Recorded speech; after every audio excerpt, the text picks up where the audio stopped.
dikaitkan dengan ekstraksi pola-pola dari data, di mana pola-pola tadi mencakup ada yang reguler, kemudian ada juga yang tidak reguler yang disebut sebagai outliers. Dan kita juga mengetahui bahwa tidak semua pola tadi adalah bermanfaat, sehingga kita harus melakukan analisis. Ya. Jadi kalau kita lakukan di konteks data mining, kita lakukan dengan cara kita buang yang redundant. Ya, jadi kita buang yang redundant, kita cari ada redundantnya di mana, kemudian ada yang trivialnya di mana, dan ada kemudian juga kita memerlukan agregasi dari data dari statistik dasar. Ini kadang-kadang juga kita perlukan. Dan kalau kita lihat dari teknologi data mining sendiri, ada salah satu yang mengatakan bahwa ini adalah bagian dari knowledge discovery in database. Jadi ekstraksi dari informasi-informasi yang menarik atau pola-pola yang menarik dari data dalam basis data yang besar, terutama yang non-trivial, implisit, sebelumnya tidak diketahui, dan memiliki potensi yang sangat bermanfaat. Dan ini sudah terbukti di mana-mana bahwa dengan menggunakan data mining ini, beberapa hal yang sebelumnya itu sulit untuk didapatkan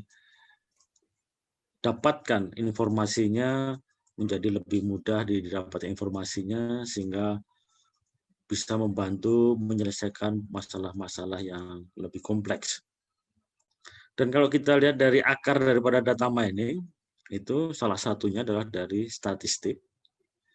Nah, kemudian berkembang, ada machine learning, database system, dan juga information visualization. Tapi nanti saya tidak akan banyak membahas tentang yang database atau information, hanya sedikit menyinggung statistik, dan kemudian kita masuk ke arah machine learning-nya. Nah, jadi kita sudah tahu motivasi daripada data mining adalah ditujukan untuk kita bisa mendapatkan suatu invensi dari menggunakan data dalam jumlah yang besar. Nah, tapi problemnya adalah ada pada explosion daripada data, karena memang sebetulnya data itu luar biasa banyaknya, dan zaman dahulu jarang digunakan karena kemampuan dan juga perkembangannya juga tidak sebegitu menggembirakan pada waktu itu, sehingga banyak orang yang kadang-kadang sudah melakukan investasi, kemudian menarik kembali investasinya, sehingga itu mengalami zaman yang naik turun. Tapi sekarang ini dengan sudah terbukti dari sisi invensinya bisa memberikan kontribusi yang luar biasa, maka perkembangannya sekarang baru mengalami akselerasi yang luar biasa. Dan kita juga tahu bahwa jumlah data yang ada sekarang itu luar biasa banyaknya, disebabkan karena koleksi data yang otomatis dan juga dengan adanya teknologi database yang makin matang. Sehingga akhirnya muncul istilah bahwa kita sekarang tenggelam di dalam data. Tetapi kita masih mengalami kelaparan dalam pengetahuan, sehingga kita perlu mengembangkan teknik-teknik yang lebih baru lagi, sehingga kita bisa mengekstrak informasi yang berada di dalam data tadi. Karena memang kekayaan informasi yang dari data luar biasa, sehingga kalau kita bisa mengambil dengan betul, maka kita akan bisa mendapatkan manfaatnya. Jadi kalau kita lihat dari data mining, dari pengumpulan data, kemudian kita lakukan pengolahan dalam konteks data information knowledge wisdom, kita akan bisa melihat alur seperti diperlihatkan pada gambar di sebelah kiri ini. Atau kita bisa melihat daripada piramida di sini. Jadi dari data, kemudian kita olah sehingga kita bisa mendapatkan informasi. Kemudian dari informasi kita lakukan pengolahan berikutnya, kita bisa mengekstrak knowledge, dan dari knowledge tadi kita bisa mendapatkan wisdom terkait dengan pemahaman, konsolidasi, dan juga action apa yang akan kita lakukan. Nah, ini tahap-tahap unitnya ada diperlihatkan di gambar sebelah kiri ini. Jadi dari informasi data tadi, data dan informasi, kemudian kita bisa mendapatkan explicit knowledge. Nah, ini tergantung dari metode yang kita gunakan dan juga tergantung dari bagaimana cara kita menggunakan data dan cara kita mengekstrak knowledge-nya. Nah, setelah itu kita akan bisa mendapatkan tacit knowledge.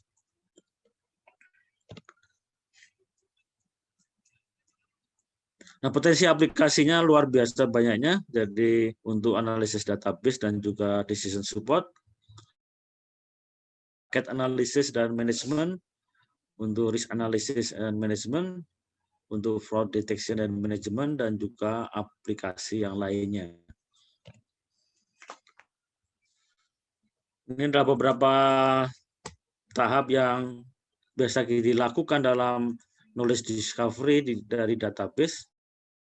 Data-data yang sudah ada, kemudian kita lakukan data cleaning, data integration, setelah itu kita lakukan transformasi, selection, dan projection.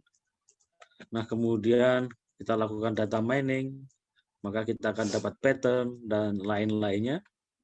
Dan setelah itu kita bisa lakukan visualisasi. Nah, ini akan menjadi knowledge. Nah, tapi saya akan menggaris bawahi pada bagian di bawah sebelah kiri ini. Jadi dalam data mining kita bisa melakukan frequent pattern mining, clustering, classification, regression, dan juga proses mining. Nah, di sini ini adalah suatu yang standar yang biasanya kita lakukan kalau kita tidak bicara di dalam sistem dinamik. Nah, nanti kita akan melihat ada yang tidak tertulis di sini yang perlu kita lakukan dalam kita melakukan data analytics yang terkait dengan sistem dynamics. Dan ini juga sudah kita ketahui bahwa komputer sudah menjadi makin murah dan makin powerful. Nah, sehingga kita juga bisa menggunakan kemampuan ini untuk mengolah data yang terkait menjadi data yang sifatnya dynamics.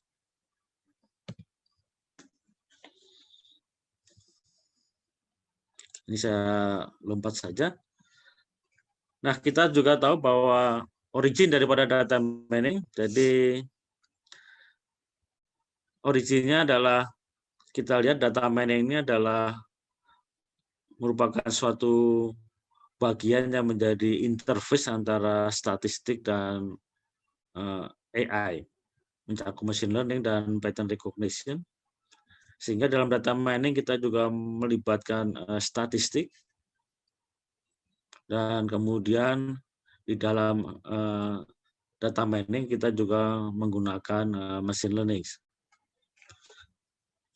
Nah, karena apa? Karena teknik-teknik yang tradisional tidak sesuai lagi untuk kita gunakan di dalam data yang skalanya besar, dimensinya tinggi, heterogeneous, kompleks, dan juga terdistribusi. Nah, sehingga dengan teknologi yang sekarang mencakup teknologi database, parallel computing, dan juga distributed computing, memungkinkan kita untuk melakukan analisis pada data-data yang di mana teknik tradisional tidak sesuai. Nah, tapi ada hal yang menarik bahwa dalam kita menggunakan data untuk mengekstrak knowledge, kita selalu diingatkan dengan adanya istilah GIGO atau GIGO, yaitu garbage in, garbage out. Yang berarti apa di dalam konteks artificial intelligence bahwa quality daripada output akan tergantung pada quality daripada input. Dan data yang buruk akan membuat aplikasi daripada AI akan menghasilkan output yang tidak akurat, tidak komplit, dan juga tidak koheren. Sehingga kita perlu memiliki data yang bagus, khususnya untuk bagian daripada AI seperti machine learning dan juga deep learning. Nah, tapi ada hal yang menarik juga di balik daripada konsep garbage in, garbage out. Jadi tidak sekedar kita hanya mensortir data atau kemudian kita menghilangkan outlier daripada data, tapi juga kita penting untuk memahami daripada stream daripada flow data sendiri dan juga nature daripada data tadi memiliki properti seperti apa. Nah, ini kita memerlukan pemahaman yang lebih daripada sekedar kita memandang data itu seperti dalam bentuk gambar atau suatu dalam bentuk angka. Tapi juga kita perlu memiliki pengetahuan lainnya, bahkan seperti mungkin pengetahuan statistik yang sebelumnya sudah perlu kita pelajari. Demikian juga pengetahuan yang lainnya terkait dengan sistem dinamik. Nah, sekarang saya masuk ke sistem. Jadi terutama ini adalah sangat bermanfaat kalau kita bicara data analitis untuk di suatu industri atau di suatu sistem rekayasa. Biasanya kita akan bicara dengan sistem. Jadi sistem kita kenal sebagai suatu proses fisik yang menjadi perhatian daripada objek suatu interest. Dan biasanya kita ketahui bahwa sistem dimodelkan dalam bentuk persamaan matematik ya, dengan menggunakan tools fundamental dari science, engineering, atau bisnis. Dan juga model biasanya selalu memiliki limits credibility. Dan kemudian kenapa kita perlu membangun model daripada sistem, terutama model matematik, karena ini juga sangat bermanfaat, salah satunya untuk simulasi, di mana tipe dari model digunakan dalam komputer untuk meniru perilaku daripada sistem sebenarnya. Nah, dalam simulasi ini banyak sekali manfaatnya karena kita bisa melakukan uji coba dulu atau trial error, kemudian juga kita bisa melakukan perancangan, kemudian validasi lewat simulasi dahulu. Bahkan juga kemudian berkembang menjadi hardware in the loop simulation. Jadi kalau kita mau memeriksa suatu desain atau sistem, kita bisa masukkan desain kita sebagai bagian daripada suatu simulasi, nah sehingga kita bisa melihat bagaimana barang yang sudah kita desain tadi akan berpengaruh terhadap sistem secara keseluruhan. Dan salah satu tool yang sangat bermanfaat dalam mendapatkan model daripada sistem itu adalah kita menggunakan pendekatan yang namanya black box, yaitu kita berdasarkan dari data masukan dan keluaran, maka kita bisa akan mendapatkan perilaku atau model matematik daripada sistem tadi. Tidak perlu kita menggunakan pendekatan daripada matematik yang seringkali memberikan banyak sekali batasan dalam pengembangan modelnya. Nah, tapi kita mengenal sebetulnya selain black box, jadi ada juga gray box dan juga ada white box. Jadi kalau di dalam konteks black box, baik struktur daripada sistem maupun parameter daripada sistemnya adalah tidak diketahui. Sebaliknya pada konsep daripada white box modeling, struktur daripada sistem atau struktur dari persamaan matematiknya dan juga parameternya bisa kita dapatkan dengan menggunakan hukum-hukum fisika yang berlaku. Tetapi di sini juga memiliki kekurangan karena pada suatu sistem yang kompleks kita akan mengalami kesulitan untuk menurunkan persamaan matematiknya. Sedangkan di satu sisi kalau kita gunakan black box, dengan kita betul-betul tidak memahami struktur dan parameter, seringkali kita melakukan dengan trial error, kemudian kita dengan menggunakan memilih, kemudian kita lakukan optimisasi. Tetapi kadang-kadang di sini juga kalau kita mengetahui sistemnya, mengapa kita tidak menggabungkan saja sehingga prosesnya menjadi lebih cepat dan juga lebih akurat dalam mendapatkan model. Nah, sehingga menjadi suatu pendekatan yang dikenal dengan pendekatan gray box, yaitu bisa dengan menggunakan pendekatannya adalah strukturnya sebagian diketahui dan parameternya betul-betul tidak ketahui, dan kemudian menggabungkan dengan data kita bisa mendapatkan gambaran baik struktur dan parameter, atau strukturnya betul-betul diketahui dan parameternya tidak diketahui, ini juga termasuk gray box, atau strukturnya diketahui, sebagian parameter diketahui, dari yang tidak diketahui kita dapatkan dari black box. Nah, sehingga ini adalah pendekatan yang akan lebih akurat dan juga lebih mendekati daripada sistem sebenarnya dan juga bisa mempercepat untuk mendapatkan model daripada sistem. Nah, sehingga kita bisa mengenal cara untuk mempelajari sistem adalah dengan menggunakan eksperimen daripada aktual sistem, atau kita menggunakan eksperimen daripada model dari sistem. Model di sini bisa model fisik atau model matematik yang kita bisa dapatkan untuk melakukan analytical model atau untuk melakukan simulation model dari model matematik yang kita dapatkan tadi. Nah, ini salah satu tujuan daripada kita menggunakan data analitik untuk mendapatkan model daripada matematik, nah sehingga kita bisa mempelajari perilaku dinamik daripada sistem yang sedang kita tangani. Nah, beberapa keuntungan kalau kita menggunakan simulasi, jadi salah satu yang penting dalam mendapatkan model adalah digunakan untuk simulasi. Seringkali hanya tipe-tipe dari model adalah mungkin untuk kompleks sistem, karena model analitik biasanya tidak visible, dan proses dari membangun simulasi dapat mengklarifikasi pemahaman dari sistem sebenarnya, bahkan seringkali lebih berguna daripada actual application dari final simulation-nya. Dan memungkinkan untuk melakukan sensitivity analysis dan optimization dari sistem real tanpa butuh untuk mengoperasikan di sistem real, dan juga bisa memaintain kontrol yang lebih bagus pada suatu kondisi percobaan daripada real system. Juga kita bisa mendapatkan time compression dan juga expansion, sehingga kita bisa mengevaluasi sistem pada skala waktu yang lebih cepat atau lebih lambat daripada real system. Nah, ini keuntungan daripada kita mempunyai suatu model simulasi.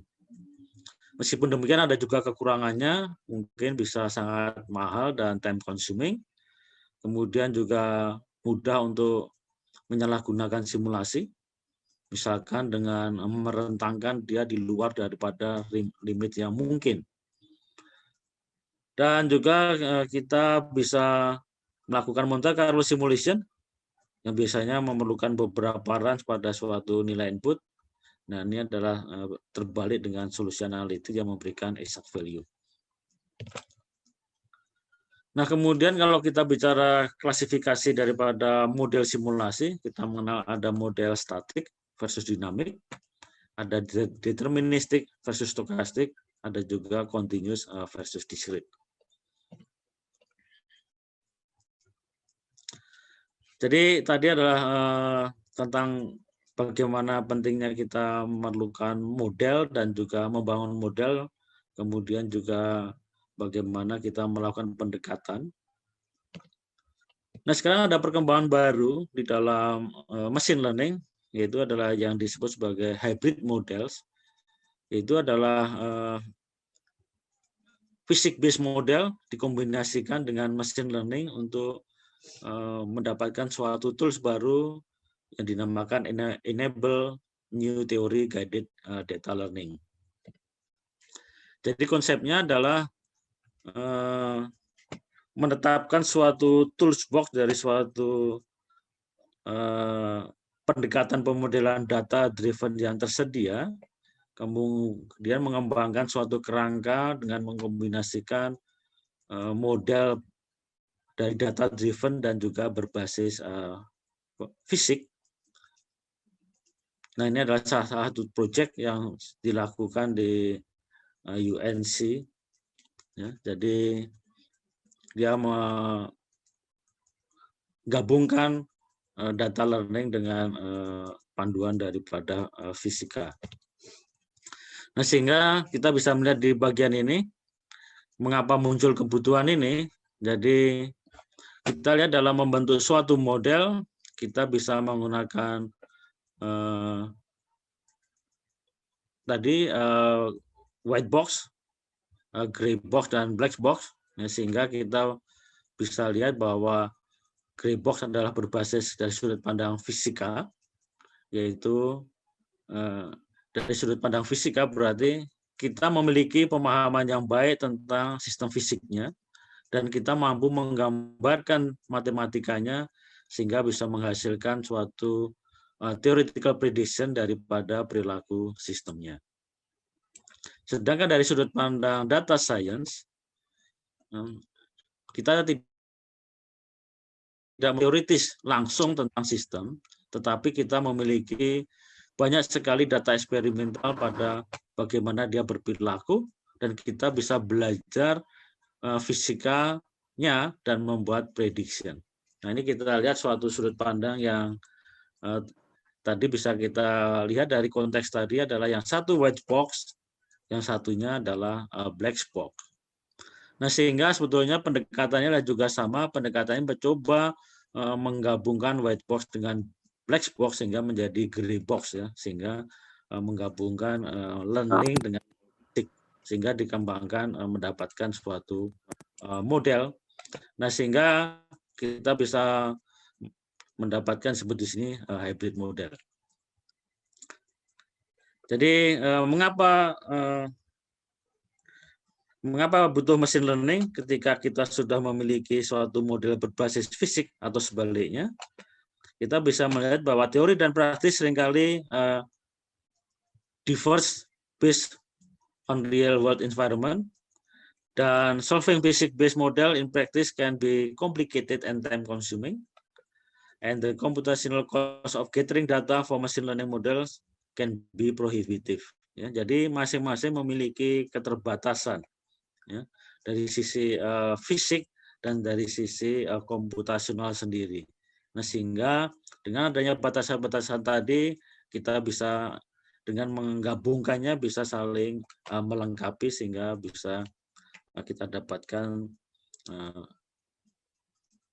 pemahaman dari sistemnya tadi dengan menggabungkan keunggulan dari masing-masing pendekatan. Nah, ini sudah sangat biasa diketahui. Oke, jadi ini saya lompat saja. Jadi banyak sekali kita melihat ada berbagai macam neural network sudah ada, nah, sehingga tinggal next bagaimana kita bisa menutupi kekurangannya dan menggabungkan dengan model fisik. Nah, sekarang saya akan memperlihatkan bagaimana menggunakan CNN untuk time series classification. Jadi biasanya kalau kita melakukan black box, biasanya kita butuh data dalam bentuk yang kita dapatkan biasanya dalam bentuk time series. Nah, sehingga di sini problemnya adalah bagaimana kita menggunakan machine learning untuk mendapatkan informasi dari time series tadi. Jadi contohnya sejumlah besar data tersimpan dalam bentuk time series, misalkan stock indices, climate measurements, medical test, dan sebagainya. Dan time series classification sudah memiliki suatu rentang aplikasi yang sangat luas, dari identifikasi stock market anomalies sampai ke automated detection daripada heart dan brain diseases, ya, contohnya. Sehingga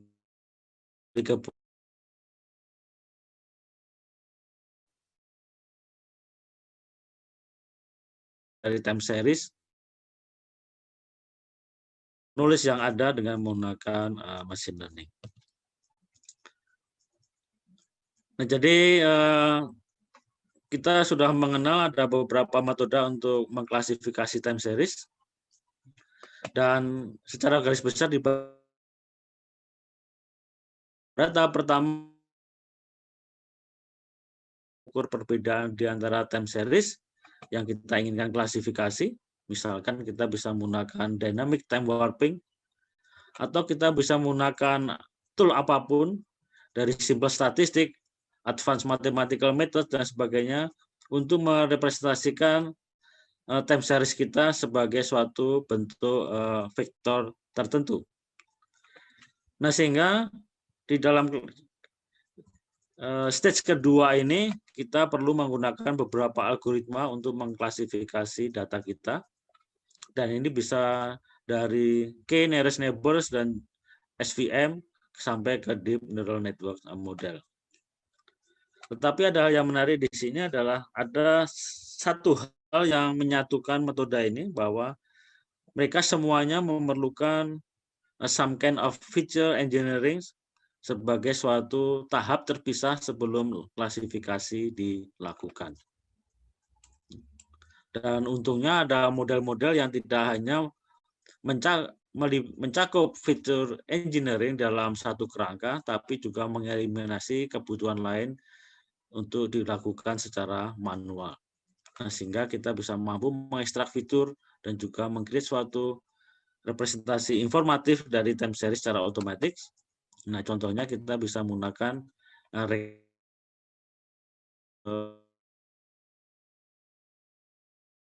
memperlihatkan bahwa menggunakan CNN untuk time series memiliki keuntungan dibandingkan metode yang lain. Misalkan mereka adalah sangat resisten dan juga mampu mengekstrak sangat informatif, juga fitur-fitur yang lebih dalam yang adalah independen dari waktu. Nah, sehingga kita akan melihat di sini contohnya adalah bagaimana aplikasi dari 1D convolutional untuk time series. Dan sekarang juga sudah mulai berkembang beberapa metode variasi daripada CNN klasifikasi dari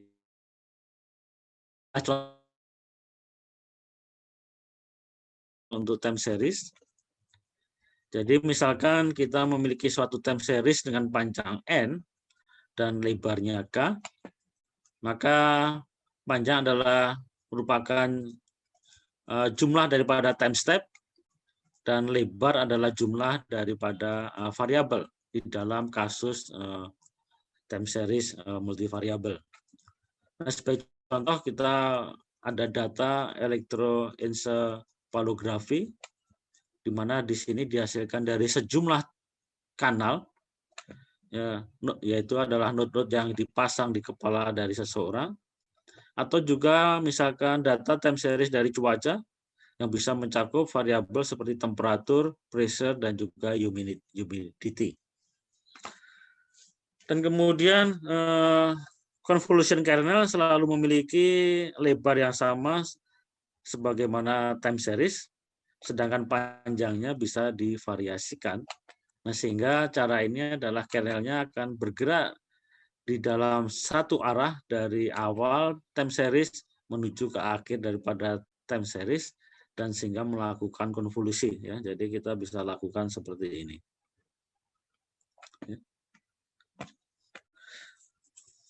Dan dia tidak bergerak ke kiri ke kanan atau ke kanan ke kiri seperti yang biasanya kita gunakan di 2D, ya. Kalau di 2D kan dia begini, ya.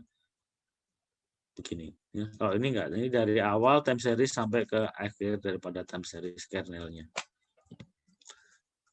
Nah, kemudian juga kita perlu mempertimbangkan multi scalability dari model ini di dalam arsitekturnya. Jadi multi scalability dari model ini terdiri dalam arsitekturnya. Di dalam konvolusi pertama, layer konvolusi pertama dilakukan 3 parallel independent branch. Nah, misalkan kita punya data time series ini, nah kemudian kita lakukan 3 parallel independent branch, misalkan ini adalah bentuknya sama dengan bentuk ini, kemudian yang bentuk ini kita lakukan smoothing, yang bentuk ini misalkan kita lakukan down sampling. Nah, ini yang disebut sebagai tahap transformasi. Nah, sehingga kita bisa melihat di sini bahwa kalau kita memiliki data time series juga kita tidak bisa langsung kita masukkan ke CNN, tapi kita melakukan transformasi sehingga kita bisa mendapatkan ekstraksi informasi yang maksimal. Nah, kemudian setelah itu setiap branch mengekstrak fitur dari sifat alam yang berbeda dari data dan juga beroperasi dalam rentang waktu dan frekuensi yang berbeda. Nah, kemudian dalam kerangka ini terdiri dari 3 tahap, yaitu transformasi, kemudian lokal konvolusi, kemudian habis itu full convolution state. Kemudian kita dapatkan outputnya, yaitu adalah predicted label distribution. Nah, ini contohnya kita bisa gunakan di sini adalah convolution pooling, plus pooling, kemudian fully connected, kemudian softmax misalkan. Jadi transformasi dilakukan dalam 3 cabang. Cabang pertama adalah identity mapping, yang berarti bahwa di sini time series original masih sama kita lakukan. Kemudian cabang transformasi kedua adalah smoothing dari original time series dengan moving average dengan berbagai ukuran window yang berbeda. Dengan cara ini beberapa time series baru dengan derajat berbeda dari smoothness-nya di-create, dan idenya adalah bahwa setiap data time series baru akan mengkonsolidasi informasi dari frekuensi yang berbeda dari original data. Akhirnya kemudian pada transformasi cabang ketiga, downsampling dari original time series dengan berbagai macam downsampling koefisien. Nah, semakin kecil koefisiennya akan kita dapatkan detail yang time series baru yang lebih detail, dan oleh karena itu adalah mengkonsolidasi informasi tentang fitur time series pada suatu skala waktu yang lebih kecil. Downsampling dengan koefisien yang lebih besar menghasilkan time series baru yang kurang detail, yang mampu mengcapture dan menekankan fitur-fitur dari data original yang menampilkan dirinya pada skala waktu yang lebih besar. Nah, sehingga dengan menggunakan transformasi ini diharapkan adalah informasi yang ada akan bisa diekstrak secara maksimal. Kemudian local convolution, pada tahap ini konvolusi satu dimensi dengan berbagai macam filter yang didiskusikan sebelumnya diterapkan ke time series. Setiap convolution layer diikuti dengan max pooling layer. Kemudian misalkan menggunakan global max pooling digunakan. Kemudian juga pooling kernel size ditentukan oleh formula N/P, dengan N adalah panjang daripada time series dan P adalah pooling factor. Nah, tipikal dipilih nilainya di antara 2, 3, dan 5. Dan tahap ini disebut sebagai local convolution karena setiap cabang diproses secara independen. Kemudian full convolution, pada tahap ini semua output dari local convolution stage dari semua 3 cabang di concatenated, kemudian beberapa konvolusi dan max pooling layer juga ditambahkan. Nah, setelah semua transformasi dan konvolusi, nah kemudian kita akan mendapatkan suatu flat vector dari deep complex features yang mengcapture informasi tentang original time series di dalam suatu rentang frekuensi dan skala waktu yang lebih lebar. Nah, kemudian vektor ini bisa digunakan sebagai input untuk fully connected layer dengan softmax function pada bagian layar lapis terakhir. Nah, jadi kira-kira ini adalah suatu dasar daripada kita melakukan CNN pada time series. Tapi dalam hal dealing dengan time series data, sebetulnya banyak sekali kompleksitas yang ada di time series. Nah, sehingga kadang-kadang di depan tadi kita lihat ada yang menganjurkan bahwa kita perlu melihat fitur-fitur dari sisi white box-nya, ya, meskipun itu tidak perlu semuanya.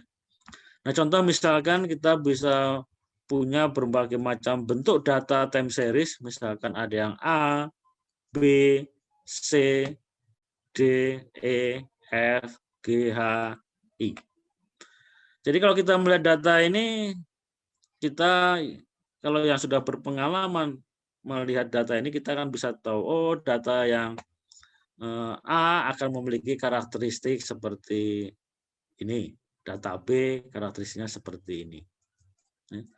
Nah, sehingga dari situ sebetulnya sudah ada informasi terdahulu yang bisa kita terapkan. Ya. Nah, sebagai contoh misalkan kalau kita melihat data seperti ini, ya, ini hampir mirip dengan data A. Nah, kita tahu persis bahwa data ini adalah data yang tidak stasioner, ya, karena dia naik terus. Nah, sehingga kita perlu juga kita tahu informasi. Ada beberapa metode yang bekerja bisa stasioner, ada yang tidak. Nah, sehingga kita bisa memilih metode mana yang sesuai untuk menangani data ini. Demikian juga misalkan kita punya data yang di kanan ini.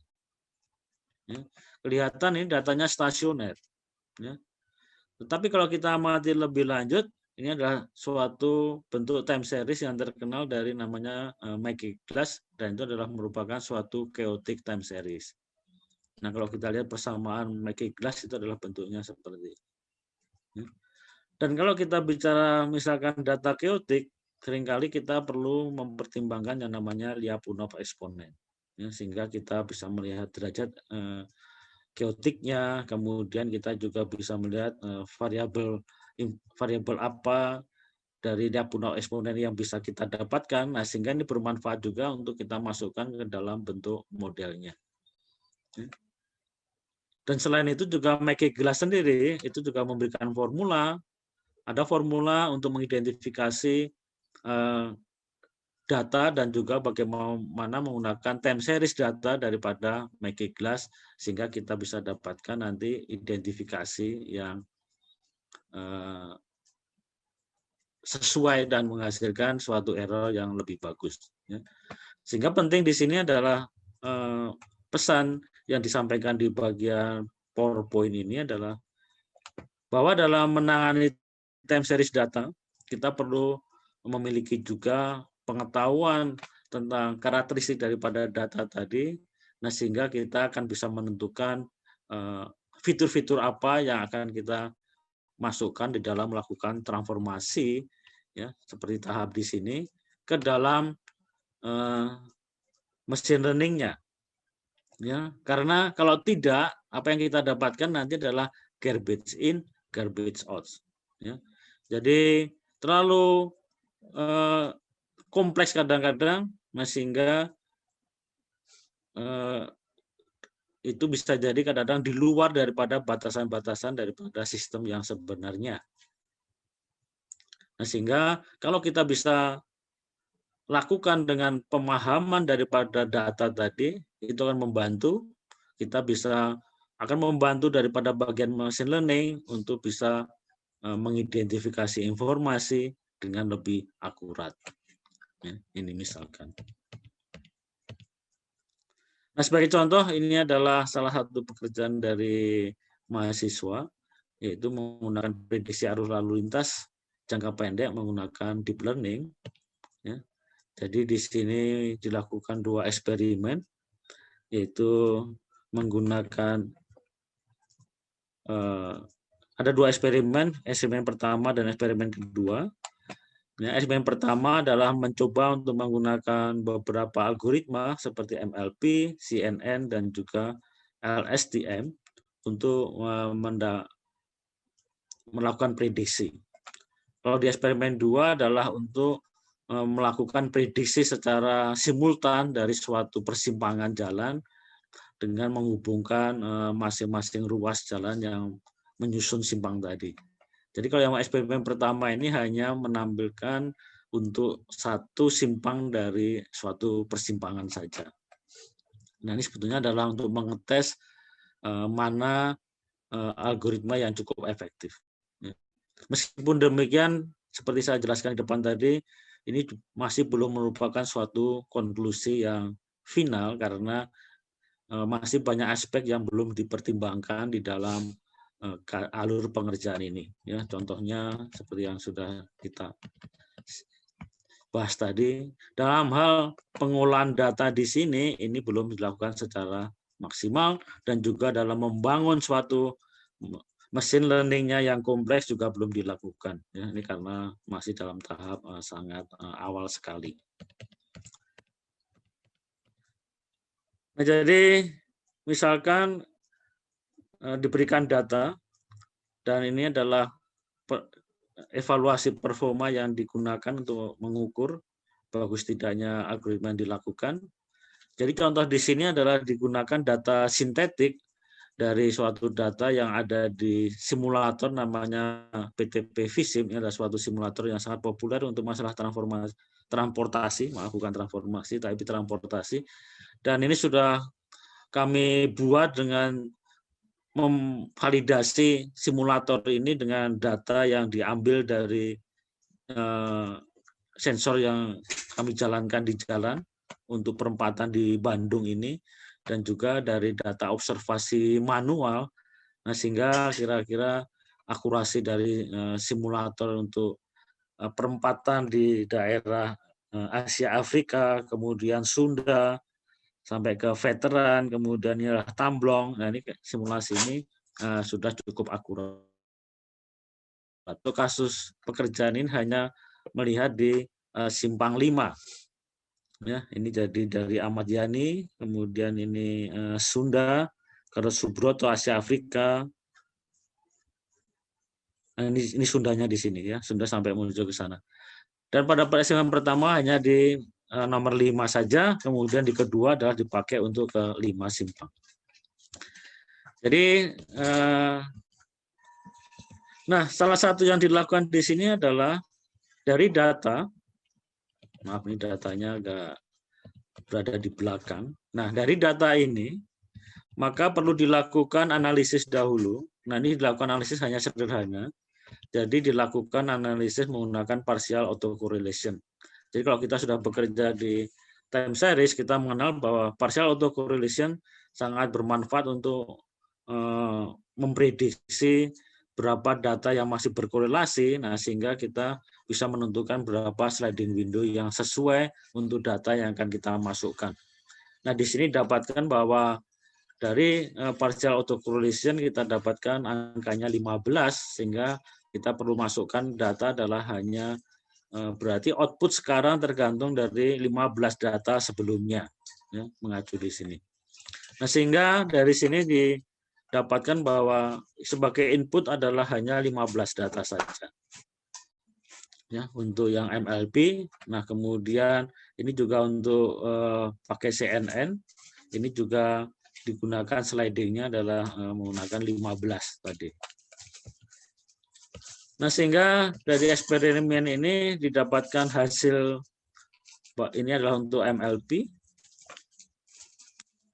kemudian itu untuk CNN, ini adalah hasil untuk CNN. Kemudian adalah long short term memory, ya hasilnya adalah seperti ini. Jadi kita lihat secara garis besar ketiga metode bisa digunakan, ya,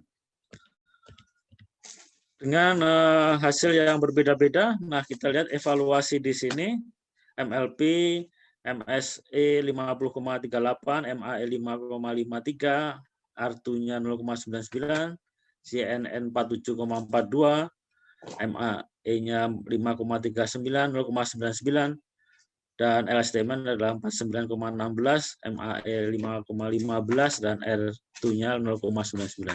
Jadi kalau kita lihat dari hasil ini bahwa CNN memiliki performa prediksi paling akurat di antara ketiganya. Ya, cuman karena masalah kerumitan kalau kita melakukan banyak ruas daripada penyusun simpang tadi, maka saat ini dilakukan hanya untuk kelima simpang ini dilakukan menggunakan MLP, ya. Sehingga didapatkan hasil yang seperti ini. Jadi CNN-nya belum dilakukan. Nah, sehingga kita bisa simpulkan di sini bahwa kita bisa menggunakan CNN untuk time series dan juga metode lainnya, nah, sehingga kita juga bisa mempertimbangkan hal-hal yang lainnya yang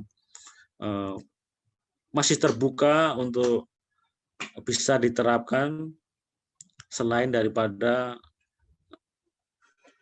aplikasi-aplikasi yang selama ini sudah kita temukan untuk machine learning, salah satunya adalah CNN. Oke, jadi demikian paparan pada hari ini tentang data analytics dan sistem dynamics.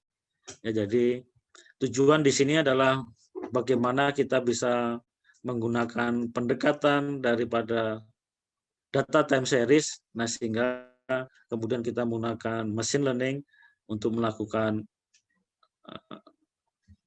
prediksi dan juga untuk mendapatkan model dalam bentuk machine learning.